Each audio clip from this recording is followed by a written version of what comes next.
आता संतोष देशमुख हत्या प्रकरणातली एक एक्सक्लुझिव्ह बातमी समोर येते। पोलिसांनी वेळीच कारवाई केली असती तर संतोष देशमुखांचा जीव वाचला असता असं म्हणायचं कारण म्हणजे देशमुखांचं अपहरण झालं त्यावेळी त्यांच्या सोबत असलेल्याचा जबाब।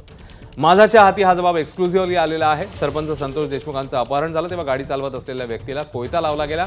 यानंतर या व्यक्तीने धनंजय देशमुखांना तातडीने घटनाक्रम सांगितला। धनंजय देशमुख यांनी लगेच केज पोलिसात धावही घेतलेली।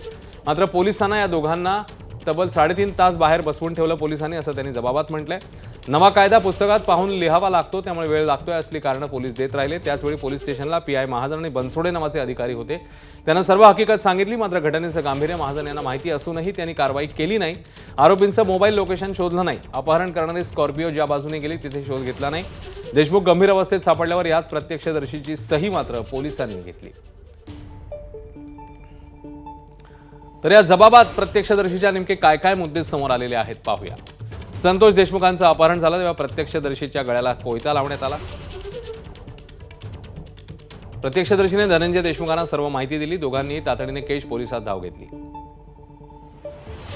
केज पोलिसांनी धनंजय देशमुख आणि प्रत्यक्षदर्शीला 3.5 तास बसवून ठेवलं। तर नवा कायदा असल्यानं पुस्तक पाहून लिहावं लागतं त्यामुळे पोलिसांनी तसं उत्तर दिलं।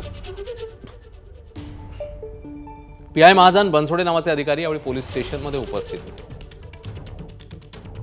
आवाजा कंपनीतील धमकी प्रकरण माहिती असूनही महाजन यांनी कोणतीही हालचाल केली नाही। प्रत्यक्षदर्शीने सांगितलेल्या माहितीवर कोणतीही कारवाई करण्यात आलेली नाही।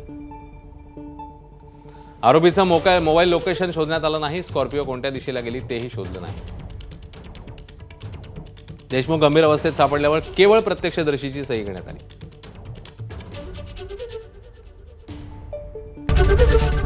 एबीपी माझा, उघडा डोळे बघा नीट।